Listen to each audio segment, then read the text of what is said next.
하나님 말씀 보겠습니다. 출애굽기 제 14장입니다. 출애굽기 제 14장 13절부터 18절까지 보겠습니다. 출애굽기 14장 13절부터 제가 봉독합니다. 모세가 백성에게 이르되 너희는 두려워하지 말고 가만히 서서 여호와께서 오늘 너희를 위하여 행하시는 구원을 보라. 너희가 오늘 본 애굽 사람을 영원히 다시 보지 아니하리라. 여호와께서 너희를 위하여 싸우시리니 너희는 가만히 있을지니라. 여호와께서 모세에게 이르시되 너는 어찌하여 내게 부르짖느냐. 이스라엘 자손에게 명령하여 앞으로 나가게 하고 지팡이를 손에 들고 손을 바다 위로 내밀어 그것이 갈라지게 하라. 이스라엘 자손이 바다 가운데서 마른 땅으로 행하리라. 내가 애굽 사람들의 마음을 완악하게 할 것인즉 그들이 그 뒤를 따라 들어갈 것이라. 내가 바로와 그 모든 군대와 그의 병거와 마병으로 말미암아 영광을 얻으리니 내가 바로와 그의 병거와 마병으로 말미암아 영광을 얻을 때야 애굽 사람이 나를 여호와인 줄 알리라 하시다니. 아멘.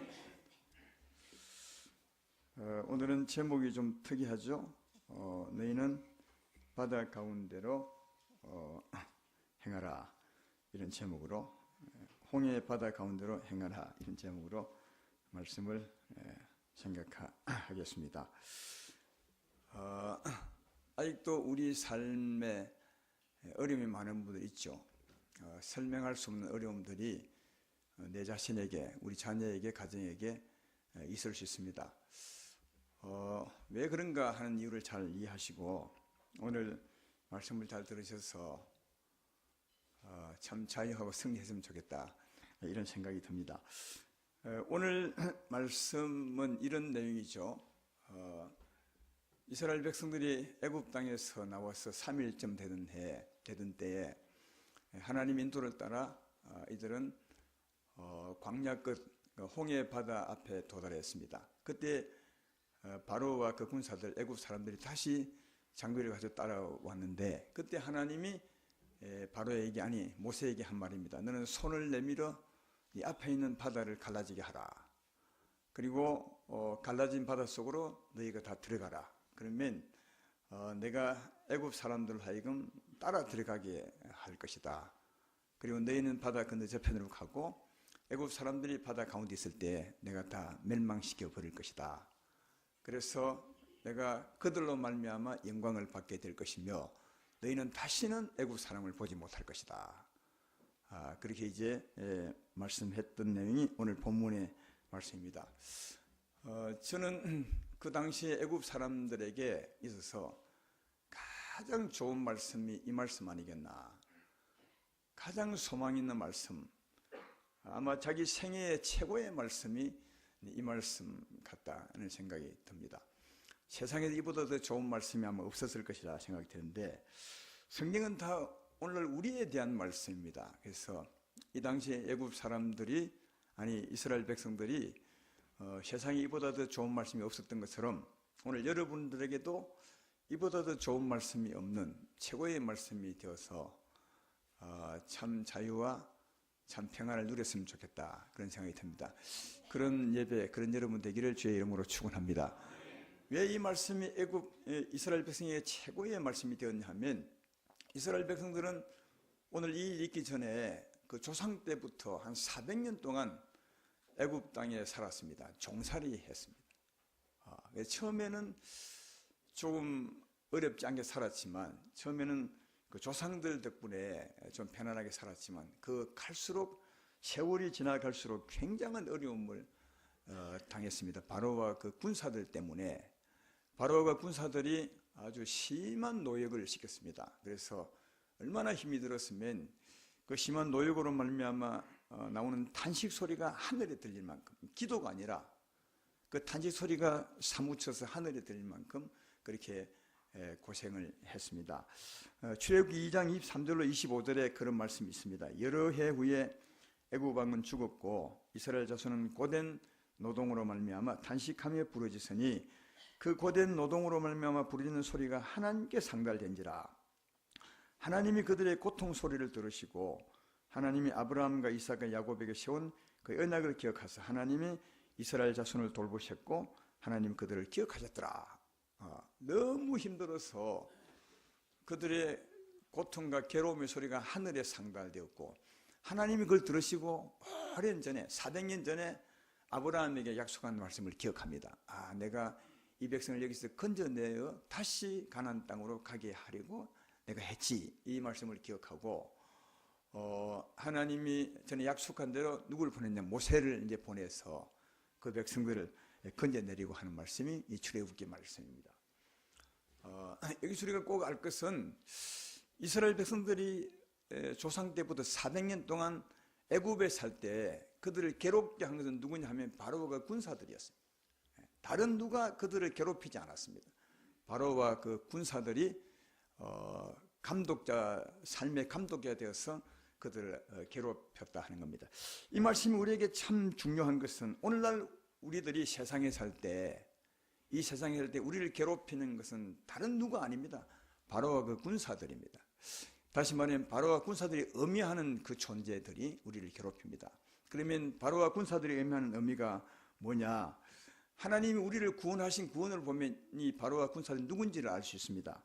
골로새서 1장 13절로 14절에 보면 이런 말씀이 있죠. 그가 우리를 흑암의 권세에서 건져내사 그의 사랑의 아들 나라로 옮기셨으니 그 아들 나라에서 우리가 속량고 제3을 받았도다. 우리가 예수 믿어서 제3을 받을 때 그때 하나님이 흑암의 권세에서 건져내사 하나님 나라로 옮긴다는 겁니다. 이것은 하나님이 애굽 땅에서 바로와 그 감독자 안에서 건져내어서 하나님의 통치하는 나라를 옮긴 말씀을 이렇게 비유로 쓴 것입니다. 그렇게 볼 때 바로와 그 군사들은 누구를 의미하느냐? 오늘날 흑암의 권세들을 의미하는 겁니다. 흑암의 권세가 누구죠? 마귀와 그 귀신들을 말합니다. 우리는 여러분은 다르겠지만 세상 사람들은 마귀라는 말을 많이 씁니다. 사탄이라는 말도 쓰고요, 귀신이라는 말도 씁니다. 그러나 그들은 어떤 상상으로 이론적으로 생각하지만 실제로 마귀가 있습니다. 마귀의 군사들, 귀신들이 있습니다. 바로와 그 군사들이 있었던 것처럼 그 바로와 군사들이 의미하는 바는 마귀와 그 귀신들, 그의 종속들임을 잘 알 수 있습니다. 그래서 우리를 괴롭히는 존재는 마귀와 귀신들입니다. 애굽 땅에 살 때 바로와 군사들이 이스라엘을 괴롭힌 것처럼 우리가 세상 살 때 누가 우리를 괴롭혔냐? 마귀와 귀신들이 우리 인생을 괴롭힌다는 사실을 꼭 기억해야 됩니다. 이것만 알아도 구원의 절반은 아마 이루어진 것이라 생각합니다. 왜냐하면 우리의 원수를 잘 알아야, 우리를 괴롭힌 존재를 잘 알아야 거기서 벗어날 수 있는 희망도 있는 겁니다. 이걸 모르면 평생 쏟고 사는 수 있는 거다. 바로와 그 군사들이 애굽에 있었던 이스라엘 백성을 괴롭힌 존재들이었다면 오늘날 세상에 사는 우리들을 누가 괴롭히느냐? 마귀와 귀신들이 괴롭힌다는 사실을 꼭 기억하시기를 주의 이름으로 축원합니다. 그래서 하나님이 바로와 그 군사들에게서 자기 백성을 건져내리고 누굴? 모세를 보내는 거죠. 오늘날 모세처럼 우리를 건져내고 오신 분이 누구면 예수님이십니다. 그걸 성경이 말해주는 거죠. 애굽 땅에 자기 백성을 건져내기 위해서 모세를 보낸 것처럼 오늘 세상에서 우리를 건져내기 위해서 누구를 보냈냐? 예수님을 보내셨습니다. 그래서 예수님을 의미하는 모세가 애굽 땅에 가서 바로에게서 건져내리고 바로에게 벌을 많이 내리죠. 어마어마한 벌을 내립니다. 출애굽기를 보면 여러분이 이해하겠지만 처음에 그 애굽의 물을 피로 만들기도 하고요, 개구리를 올려 보내기도 하고, 티끌을 날려서 이가 되기도 하고, 그다음 파리를 만들기도 하고, 가축맹이 들기도 하고, 악성 종기, 우박, 메뚜기, 그다음 흑암, 캄캄한 밤을 3일 동안 있게 하는 그런 어마어마한 벌을 하나님이 모세 통해서 바로에게 내립니다. 애굽 땅에 내립니다. 만약 이런 것이 자연현상 같으면 그냥 우연히 생기는 일이라면 재앙이라 하지 않겠죠. 시대가 그러니까 이런 일이 생기는 모양이다 이렇게 하겠지만, 이때는 모세가 하나님 말씀 받아서 바로에게 말합니다. 다음은 무슨 재앙을 내릴 것이라고, 다음은 무슨 재앙을 내릴 것이라고 이렇게 했기 때문에 이 바로와 그 군사들이 봤을 때는 어마어마한 재앙이죠. 굉장히 무서운 거죠. 왜? 하나님이 벌하는 것이니까요. 근데 이렇게 무서운 재앙을 받았으면 우리 같으면 당장 내어 보내줄 텐데 이런 무서운 재앙을 바로와 군사들이 받았어도 안 내어줍니다. 내어줄 듯 하다가도 또 붙잡고 내어줄 듯 하다가도 붙잡아서 안 내어주는 것을 볼 수 있습니다. 그래서 하나님 모세에게 마지막으로 말씀한 이제 내가 한 가지만 더 하라. 그러면 내가 애굽에 있는 모든 처음 난 것을 다 죽일 것이고 그러면 바로가 너희를 놓아주게 될 것이다. 그랬습니다. 그게 뭐냐 하면 모세로 하여금 그 백성들에게 양을 잡아서 유월절 어린 양, 허먹고 점 없는 어린 양을 잡아서 그 피를 집안 문에 다 바르고 그 밤에 그 집안에 있는 것입니다. 예, 그러면 그 밤에 내가 죽음의 사자를 애굽 전역에 보내서 처음 것들을 다 죽일 것이고 그 어마어마한 벌을 내릴 것이고 그러면 바로가 너희를 놓아줄 것이다. 그렇게 합니다. 그래서 모세가 백성들에게 하나님 말씀을 말씀하죠. 너희는 가서 어린 양을 잡아서 피를 받아서 그 피를 문설주에 발라라. 그러면 그 밤에 너희를 구원하여 줄 것이다. 정말 피를 발랐더니 하나님 그러면 역사하사 애굽에 있는 바로의 장자부터 전부 죽입니다. 어마어마한 무서운 벌을 내리시죠. 그래서 바로가 그 다음날 모세를 불러다가 이제 막 나가라고 좀 나가달라고 우리를 축복하고 나가달라고 이렇게 부탁하는 것을 볼 수 있습니다. 그래서 출애굽하게 되는 것을 볼 수 있는데 우리가 생각해 보면 왜 하나님께서 피를 바를 때 하나님이 바로에게 놓아주지 않으면 안 될 만큼 큰 벌을 내리고 또 바로는 너무 무서워서 내어주겠는가? 이 유월절장의 피가 무엇인가 하는 겁니다. 이 유월절장의 피에 대해서는 고린도전서 5장 7절에서 우리에게 설명해 주죠. 거기 보면 이렇게 설명합니다. 너희 누룩 없는 자인데 새 덩이가 되기 위해서 묵은 누룩을 내어 버리라. 그 다음에 우리의 유월절양 곧 글속에서 희생했으니라. 유월절양 허먹고 점 없는 양을 잡아 피를 받아 그 피를 문에 바르라. 그러니까 피 흘려 죽은 양이죠. 그 피 흘려 죽은 양은 누굴요? 예수님을 의미한다는 거예요. 예수님의 피 흘려 죽으심을 의미한다는 거예요. 사랑하는 여러분, 예수님이 피 흘려 왜 죽으셨는지, 피 흘리면 죽었다는 의미죠. 피를 흘리면 죽는 겁니다. 그러니까 피 흘림은 예수의 죽음을 의미하는데 예수의 죽음은 우리의 죄를 위해서 죽으셨습니다. 믿으면 아멘 합시다. 우리의 죄를 대신하여 피 흘려 죽으신 거예요. 그래서 그 피를 바랐다는 말은 뭐냐 하면 우리 죄를 대신하여 죽으신 예수의 죽음을 믿는 거죠. 믿는 겁니다. 오늘 여러분들은 다 예수의 피를 믿습니다. 예수의 죽음을 믿는 거죠. 우리 마음에 믿고 있으니까 예수의 피가 우리 마음에 발려져 있는 것이죠. 그때 하나님이 역사하셔서 바로를 벌한 것입니다. 근데 왜 예수의 피를 바를 때 하나님이 역사하시고 또 바로는 놓아줄 수밖에 없었던가 하는 겁니다. 이 말씀은 고린도전서 15장 55절 57절을 보면 이해할 수 있습니다. 사망아 너의 승리가 어디 있느냐? 사망아 내가 쏘는 것이 어디 있느냐? 사망이 쏘는 것은 죄요 죄의 권능은 율법이라. 우리 주 예수 그리스도로 말미암아 우리에게 승리 주시는 하나님께 감사하노니. 사망이 쏘는 것은 죄라는 거예요. 흑암의 권세가 쏘는 것은 죄라는 거예요. 다르게 말하면 바로와 흑암의 권세가 이스라엘을 붙잡고 있었던 그 근본 이유가 뭐냐면 죄 때문이라는 거예요. 죄가 있기 때문에 흑암의 권세가 이스라엘 백성들을 붙잡고 있고 흑암의 권세가 우리를 붙잡고 있던 죄 때문이라는 거예요. 그런데 예수의 피를 바름으로 제3을 받습니다. 이 말 이해되면 아멘 합시다. 제3 받죠. 그러면 사망은 놓아야 되는 겁니다. 그렇죠. 그리고 하나님은 역사하다 사망을 쫓아낼 수 있습니다.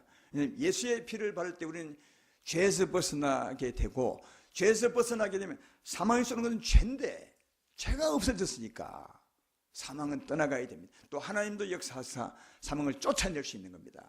그래서 유월절장의 피를 바를 때 하나님이 역사하셔서 바로에게 큰 벌을 내린 이유가 뭐냐 하면 죄 때문이요. 그 피로 말미암아 제3을 받는 거예요. 제3을 받으면 사망이 쏘는 건 죄이기 때문에 더 이상 쏠 수 없는, 더 이상 건드릴 수 없는 거예요. 그래서 나갈 수밖에 없는 것이고 하나님은 쫓아낼 수 있는 것입니다. 그래서 사망의 세력을 잡는 흑암의 권세가 우리를 붙잡고 있는 근거도 죄 때문이요. 죄에서 벗어나면 떠나가야 합니다. 또 하나님이 우리에게 역사하사 흑암의 권세를 쫓아내는 근거도 죄 사함 받았기 때문이요. 그래서 예수의 피를 바를 때 우리는 죄 사함 받게 되고 사망은 떠나가야 되고 하나님 역사하사 사망을 쫓아내는 것입니다. 내 말 이해되면 아멘 합시다. 그래서 우리가 흑암의 권세에 벗어날 수 있는 그 근원은 오직 예수의 피밖에 없어요. 예수의 피를 바를 때, 다시 말해 예수의 죽음을 믿을 때 그때 우리는 죄에서 벗어나게 되고 하나님이 우리를 자유케 하는 겁니다. 사망은 떠나가야 하며 하나님은 사망을 쫓아내셔서 우리에게 자유를 주는 것입니다. 그래서 우리가 흑암의 권세 아래서 벗어날 수 있는 길은 딱 하나, 예수의 피입니다. 예수의 피밖에 없네. 그 찬송이 이런 의미입니다. 예수의 피를 바를 때 하나님 역사하사 사망을 쫓아낼 줄 믿습니다. 9가지 재앙을 내렸으면 어마어마한 재앙을 내렸지만 바로가 너무 무서워서 내가 줄 것 같을 또 하다가 이 붙던 것은 이 죄 때문입니다. 죄에서 벗어나야 참 자유를 얻습니다. 그렇지 않고는 결코 그 무엇도 하나님이 쫓아낼 수 없고 또 나갈 수 없는 겁니다. 저는 이런 비유를 제가 자주 말씀한 적이 있습니다. 여기 상한 음식이 있으면 꼭 무엇이 찾아오느냐? 무엇이 찾아오죠? 여러분 집은 다 깨끗한 음식을 먹고 집에 상한 음식을 두면 어디서 왔는지 몰라도 파리가 와요. 이 파리와 성경은 귀신을 뭡니까? 같은 의미를 이렇게 합니다. 파리가 귀신이라는 말은 아니에요. 근데 그 용어의 의미가 보면 바알세붑이라는 말이 있죠. 성경에 바알세붑, 귀신의 왕이라는 말인데 다르게 말하면 똥파리입니다. 그 말이요. 그러니까 참 이게 귀신하고 파리하고 비슷한 것 같아요. 파리가 귀신 아니지만 이해되죠? 또 잘못 해가지고 우리 목사님은 파리가 귀신이라더라. 그래, 파리 귀신 아니라 그 의미가 바알세붑, 이걸 다르게 말하면 똥파리예요. 그러니까 파리하고 귀신의 성격이 비슷한 것 같아요. 왜 비슷하냐? 상한 음식이 있으면 꼭 똥파리가 찾아옵니다. 그래서 여러분 똥파리 찾아올 때마다 파리채를 가지고 난리죠. 가라고. 딱. 그러면 이놈이 갑니다. 가다가 또 옵니다. 왜? 상한 음식, 똥이 있거든요. 아무리 쫓아도 똥이 있으면 또 옵니다. 그럼 어찌하면 파리가 안 옵니까? 이걸 딱 치우면, 음식을 치워버리면 안 옵니다. 여러분 똑같습니다. 아무리 큰 재앙을 내려도, 하나님이 바로에게 아무리 큰 재앙을 내려도 내가 줄 것 같더니 안 내어줍니다. 왜냐하면 죄가 있기 때문에 그 백성들에게 흑암의 권세가 아무리 나가려도 안 나갑니다. 왜? 죄가 있기 때문에 또다시 찾아옵니다. 그러니까 어찌하면 다시 안 오느냐? 죄를 치우면 되는 거예요. 죄를 치우면 돼. 죄를 치우는 게 뭐냐? 예수의 피를 바르는 거예요. 예수의 피를 바르면 우리는 죄에서 벗어나게 되고 죄 용서를 받게 되고 죄 용서 받게 되면 하나님이 다시는 못 오게 합니다. 어마어마한 벌을 내리죠. 그리고 사망의 세력을 잡은 자, 흑암의 권세도 떠나갈 수밖에 없는 겁니다. 그래서 피를 발랐을 때 하나님이 바로를 크게 벌하사 내어 주었던 것을 볼 수 있다. 그런데 오늘 제가 말씀하고 싶은 것은 지금부터예요. 이렇게 예수의 피, 유월자당의 피를 바르고 죄에서 벗어나 이제 참 자유를 가지고 나왔어요. 애굽에서. 바로도 놓아주고 그들은 자유 있고 나왔는데 나온 지 3일 만에 다시 따라 나온 거예요. 이 바로가. 이상하잖아요. 아니 죄에서 사함을 받았으면 이제 다시는 따라 나오지 말아야 할 텐데 왜 따라 나온 것입니까? 여러분 이걸 보면 죄 사함 완전히 사함 받으면 절대로 안 따라 나옵니다. 죄 사함 받았지만 따라 나온 건 뭔가 또 죄에 좀 끈아풀이 있는 것입니다.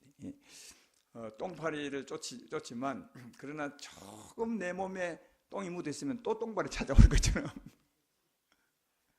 그들이 피를 발랐지만 이게 온전히 제삼 받지 않은 것임을 알 수 있어요. 제가 볼 때는 정말 피 발음도 대단하지만 그래도 뭔가 바로가 쫓아올 수 있는 근거가 남아있는 거예요. 온전하지 않다. 만약 이들이 피를 바름으로 온전히 제삼 받았다면 바로와 그 군사들은 하나님 멸망시켜버려야 됩니다. 그게 맞잖아요. 내가 죄에서 완전히 벗어났다면 어떻게 바로가 나를 쫓아올 수 있어요? 하나님이 멸망시켜버려야죠. 그런데 피를 발랐지만 또 따라 나온 것은, 또 하나님도 벌만 좀 준 것은 뭔가 아직까지 온전하지 않다는 것을 알 수 있습니다. 그래서 기시에 등등하게 바로와 군사들이 3일 후에 따라 나옵니다. 그러나 피 바른 효력도 대단합니다. 예수의 피를 믿으면 아멘 합시다. 예수의 피를 믿는 것, 이 효력도, 이 믿음도 정말 대단한 것은 그때 이후로 하나님은 어떻게 하느냐, 피 바른 백성들을 바로가 만지지 못하게 합니다. 따라옵니다. 왜? 살아있으니까요.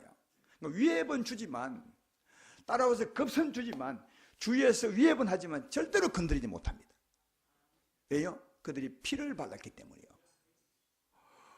그래서 3일 후에 따라 나오죠. 바로와 군사들이 장비 갖추고 노도처럼 따라 나오는데, 그 백성들은 뭐 달리지도 못하고 연약하고 힘없는 백성이 무장도 없었으니까 거의 바로와 군사들이 따라잡았어요. 잡히면 죽는 겁니다. 그러나 하나님이 절대로 잡히지 않게 합니다. 오늘 본문 바로 뒤에 보면 하나님이 어떤 일을 하시느냐 하면 19절 20절을 보십시오. 여기 보면 이 바로가 막 따라잡을 할 그때입니다. 이스라엘 진 앞에 가던 하나님의 사자가 그들의 뒤로 옮겨가매 구름 기둥도 앞에서 그 뒤로 옮겨, 구름 기둥 그 뒤로 옮겨 애굽 진과 이스라엘 진 사이에 이르러 서니 저쪽에는 구름과 흑암이 있고 이쪽에는 밤이 밝음으로 밤새도록 저쪽 이쪽에 가까이 하지 못하였더라. 이들은 무장을 가지고 따라왔으니까 충분히 잡을 수 있어요. 그러나 하나님이 앞에 가는 구름 기둥을 뒤에 딱 막았어요. 이스라엘 백성과 바로 사이에 딱 막았어요. 그러니까 바로가 볼 때는 앞이 캄캄한 거예요. 이스라엘 백성 앞에서는 불기둥을 세워서 환한 대낮처럼 가게 하고, 이스라엘 뒤에는 구름 기둥을 딱 막았어서 바로가 밤새 아무리 따라오려 해도 못 잡아요. 왜 여러분 바로로 하여금 이스라엘 백성을 못 잡게 했겠습니까? 피 바른 백성이요. 피 바름이 아직은 부족하지만 따라올 수 있는 여지는 있지만 그러나 절대로 만지지 못하도록 그렇게 했음을 알 수가 있습니다. 예수의 피를 믿으시는 여러분들이요, 피를 믿으신다면, 예수의 죽음으로 내가 제사함 받았습니다, 이 사실을 믿는다면 우리 옆에 귀신들이 올 수 있습니다. 위협할 수 있습니다. 어려움을 줄 수 있습니다. 그러나 절대로 우리를 못 건드립니다. 하나님 우리를 구별하는 사실을 알 수가 있습니다. 이런 말씀을 잘 믿으면 이 세상의 삶에서도 담대하게 살아갈 수 있습니다. 아침 기도 때 주의 내가 예수의 피를 믿습니다. 내 죄를 대신한 예수의 죽음을 믿습니다. 그러므로 절대로 사망이 나를 건드릴 수 없습니다. 내게 가까이 올 수 있어도 나를 건드릴 수 없습니다. 하나님 나를 보호해 줄 줄로 믿습니다. 이런 믿음으로 살면 진짜 이런 은혜를 받으며 살아갈 수 있습니다. 이런 여러분 되기를 주의 이름으로 축원합니다. 그러나 아까 말했던 것처럼 아직은 따라온다는 거예요. 아직은 따라오는 겁니다. 기세등등하게 만지지는 못하지만 겁은 준다는 거죠. 여러분 이 겁이 얼마나 무서운 것입니까? 이스라엘 백성들이 따라올 때 얼마나 겁먹은지 모릅니다. 그래서 이 부족한 것이 있습니다. 멸망시켜버려야 완전히 해결이 되는 것입니다. 그래서 이제 하나님께서 멸망시키려고 어떤 일을 하시느냐, 홍해 속에 길을 내신 겁니다. 바다 속에 길을 내신 겁니다. 바다의 길을 쫙 내시고 그 다음 모세로 하여금 너희 백성은 간에 들어가라고 해서 바다 속으로 들어가라. 그러면 애국 군대가 따라 들어갈 것이다. 그때 너희는 바다 저편으로 건너갈 것이고 애국 군대가 바다 가운데 왔을 때 내가 물로 덮어서 완전히 멸망시킬 것이라. 그래서 하나님께서 모세 통해서 바다의 길을 쫙 내시고 이스라엘 백성들은 바다 속을 들어갔습니다. 바로도 따라 들어갔어요. 내 같으면 안 따라 들어갈 텐데, 왜냐하면 그 어마한 일이 벌어졌는데 하나님으로만 이루어진 일이 어떻게 따라 들어가겠어요? 근데 아마 사람 같으면 따라 들지 않을 텐데 오늘 읽었던 그 말씀에 보면 하나님이 따라 들어가게 해요. 바로와 그 군사들의 마음을 완악하게 만들어 따라 들어가게 만들어요. 그 따라 들어가서 물속에 다 수장되어 버린 것을 발견해 볼 수 있습니다. 그때 이젠 완전히 자유하죠. 그동안 400년 동안 괴롭혀 왔는데 조상 대대로 괴롭혀온 바로가 군사들 아니겠습니까? 이게 물에 딱 들어가자마자 하나님 멸망시켜버렸어요. 그래서 완전히 자유하게 된 거예요. 모든 고통이 다 끝난 거죠. 참 자유가 이루어졌어요. 어떻게 할 때? 물속에 들어갈 때요. 그러면 사랑하는 여러분, 이스라엘 백성들이 하나님이 갈라놓은 그 바닷속에 들어갔을 때 그때 하나님이 승리 주셨어요. 완전히 멸망시켜버렸어요.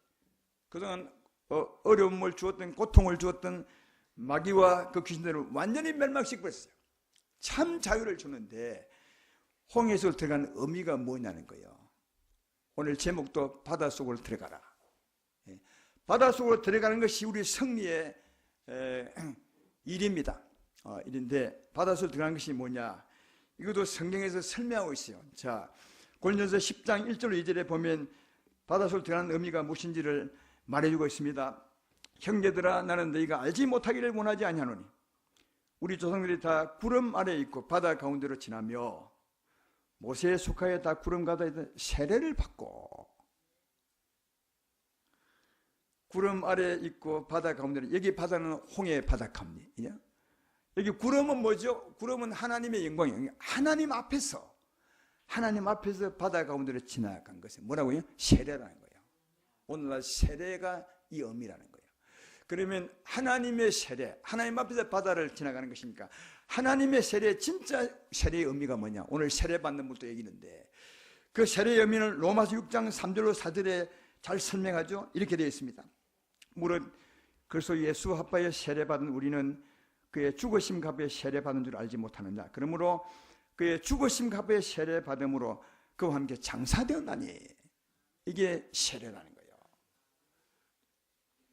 그러니까 사랑하는 여러분, 물 밑에 들어간 게 뭐냐 하면, 세례가 뭐냐 하면 예수의 죽음과 합하여 내가 죽었음을 믿는 것이 세례의 의미입니다. 그러니까 잘 보십시오. 오늘 이 말씀이 우리에게 큰 의미가 있습니다. 하나님이 홍해를 쫙 갈라주셨어요. 이것은 오늘날 말하면 하나님이 예수님을 죽게 만드신 거죠. 예수님을 십자가에 죽게 만드신, 이건 하나님이 하신 겁니다. 그리고 그 길을 따라 들어가라 한 것은 예수의 죽음의 길을 같이 걸어 들어가라. 다르게 말하면 예수의 죽음에 연합한 자가 되라는 거예요.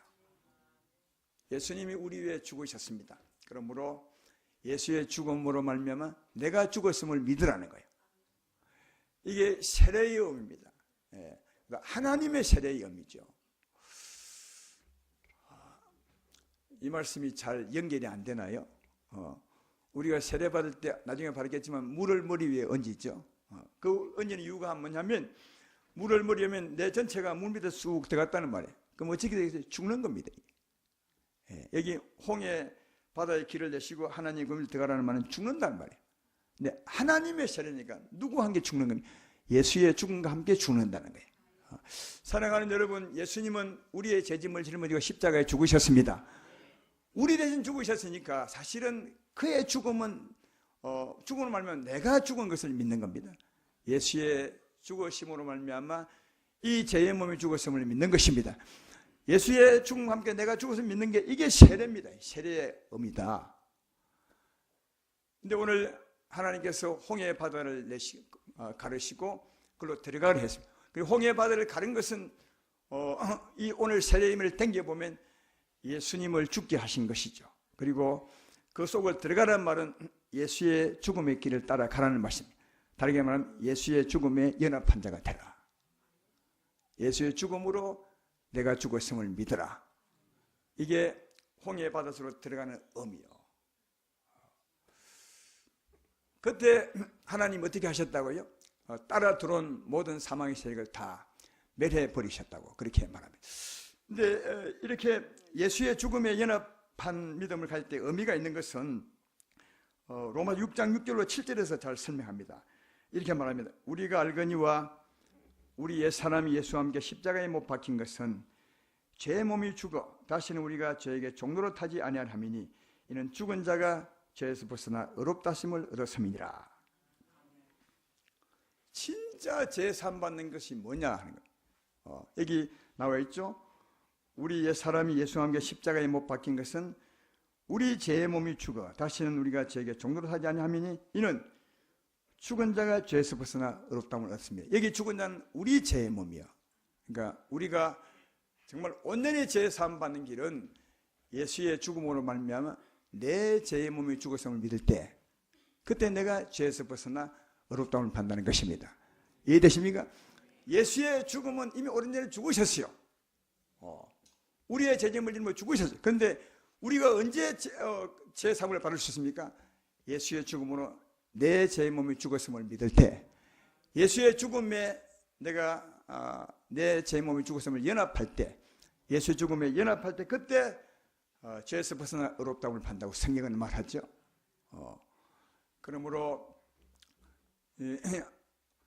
하나님께서 홍해 속으로 들어가라 하실 때 우리가 예수의 죽음에 연합하여 들어갈 때 그때 하나님 우리를 죄 없다 합니다.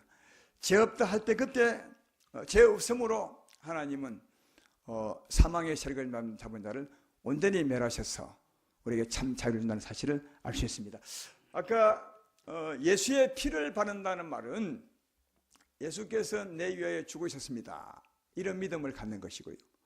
세례받는 믿음은 예수님이 죽으심으로 말미암아 이 죄의 몸이 죽은 것입니다. 이런 믿음이요. 비슷한 것 같지만 조금 다르죠. 다시 말해요. 예수의 피를 바른다는 말은 예수님이 내 위해서 피 흘려 죽으셨습니다. 이걸 믿는 것이고요. 또 세례받는 믿음은 예수의 죽음으로 말미암아 이 죄의 몸이 죽은 것입니다. 여러분 이 두 개 중에 어느 것이 더 온전하죠? 비슷하죠? 예수의 십자가 죽음은 내 죄를 위한 것입니다. 이런 믿음과 예수의 죽음으로 이 죄의 몸이 죽은 것을 믿습니다.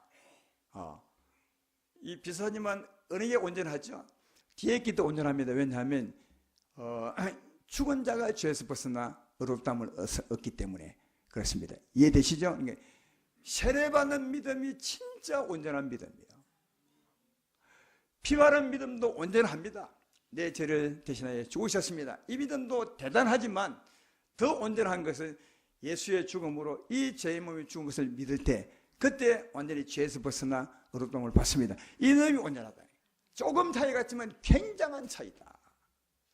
피를 받을 때는 죄사함 받았지만 마귀가 따라올 수 있습니다. 사망이 따라올 수 있습니다. 우리를 겁줄 수 있습니다. 그러나 세례받는 믿음, 예수와 함께 이 죄의 몸이 죽어서 믿을 때 그때 죄에서 완전히 벗어나 하나님이 그동안 우리를 괴롭혔던 사망의 세력을 완전히 멸해버리시고 참 자유를 줄 수 있기 때문에 작은 차이 같지만 하나님 역사는 엄청난 차이임을 알 수 있습니다. 할렐루야, 할렐루야. 사랑하는 성도 여러분, 애굽에 살았을 때 이스라엘 백성들의 괴롭힘은 오직 바로가 군사들인 것처럼 우리가 세상에 사는 동안 우리의 괴로움과 우리의 고통은 마귀와 귀신들입니다. 저는 이것을 너무 많이 경험했어요. 우리 집안도 그렇고 여러분도 아마 경험을 진짜 많이 했을 겁니다. 잘 알지 못해서 그렇죠. 눈에 보이지 않지만 마귀와 귀신들이 우리 마음을 어둡게 하죠. 그래서 온갖 죄를 짓게 합니다. 그동안 이런 설교 제가 많이 했습니다. 우리 마음을 어둡게 해서 온갖 죄를 짓게 합니다. 우리 삶을 어렵게 하죠.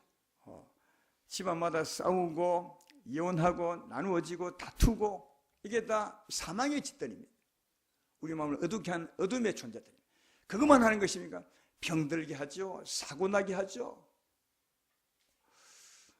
전에 우리 집안 얘기를 했지만 우리 집안에 우리 형제가 6남매입니다. 근데 지금은 제 혼자 나와요. 다 병들어 죽고 다시 얘기 안 하겠습니다. 풍지박산 났어요. 저는 우리 집사님 자주 말하자면 제가 제일 먼저 죽을 줄 알았습니다. 왜냐하면 제가 제일 약했거든요. 근데 저는 지금 아주 든든하게 서가고 있습니다. 이게 하나님 은혜라고 생각합니다. 저도 전에 피 바른 믿음을 가졌을 때 그때는 제법 어려움을 겪었던 것 같아요. 예수 믿고 난 후에 한참 동안요. 이 편두통이 와서 참 어려움을 많이 겪었어요. 근데 어느 날부터 싹 사라졌어요. 그때를 지금 생각해보면 뚜렷한 어느 때인지를 모르겠지만 제가 피바른 믿음에서 세례받는 믿음으로 바뀌었을 때가 아닌가. 예수의 십자가 죽음으로 이 제 몸이 죽었음을 믿을 때 그때 죄에서 완전히 벗어나 하나님 내게 역사하사 그동안 나를 괴롭힌 악한 영들을 멸해버리신 것이 아닌가. 이때 참 자유가 평안이 왔어요. 이것처럼 사랑하는 여러분, 우리들의 삶의 고통과 수고, 어려움은 마귀와 귀신들입니다. 근데 하나님은 이 귀신들이 우리 곁에서 머물러서 늘 위협하고 어려움 주기를 원치 않고 아예 멸망시켜버리기 원합니다. 정말 멸망시켜버리기 원합니다. 왜? 그래야 참 자유가 오니까요.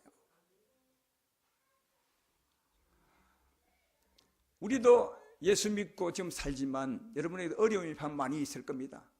아무리 기도해도 또 어려움이 오고 또 마음에 어려움이 오고 이런 어려움이 올 텐데 어쩌면 이스라엘 백성들이 피를 바르고 나왔지만 바로가 따라 나온 것처럼 그런 어려움이 있는 것이 아닌가 그렇게 생각합니다. 그런 우리에게 하나님은 말씀하죠. 참 자유를 주기 원하고 온전한 자유를 주기 원합니다. 우리에게 주님은 어떻게 해요? 홍해 속으로 들어가기를 원합니다. 홍해 속으로 들어가기를 원합니다. 하나님이 갈라놓은 길, 예수의 죽음의 길, 그 죽음에 연합하여 홍해 속으로 들어가기를 원합니다. 우리가 그 죽음에 연합하여 예수의 죽음을 내 죽음을 받아들일 때 그때 하나님은 우리의 역사하사 어둠과 사망을 멸하시고 참 자유를 줄 줄로 믿습니다. 오늘 애굽 사람들, 아니 이스라엘 백성에게 가장 좋은 소식이 이것이었습니다. 왜냐하면 400년 동안 조상대대로 어려움을 주었던 그 악한 영들을 면해버리는, 거기서 완전히 벗어나는 그런 시간이었으니까 얼마나 좋은 말씀이었겠어요. 좋은 시간이었겠어요. 여러분도 지금까지 어려움이 있었지만 오늘 이 말씀이 여러분 것이 되어서 예수의 죽음, 여러분 죽음으로 믿음으로 말미암아 참 자유를 누림으로 또 참 평안을 누림으로 말미암아 제일 좋은 소식이 되기를 주의 이름으로 축원합니다. 하나님 우리에게 홍해 속의 길을 내어놓으시고 들어가라고 말합니다. 예수의 죽음의 길 내어놓으시고 그 죽음에 연합한 자가 되라고 말합니다. 예수의 죽음으로 내가 죽었음을 믿으라고 말합니다. 그때 하나님 우리의 죄를 없다 하시고 그동안 죄 때문에 달라붙었던 악한 영들을 다 멸하시고 이제 하나님이 통치하는 나라, 하나님이 주관하는 나라, 하나님이 통치하는 그런 백성이 되게 하리라 믿습니다. 그런 은혜가 우리 모두에 있게 되기를 주의 이름으로 축원합니다.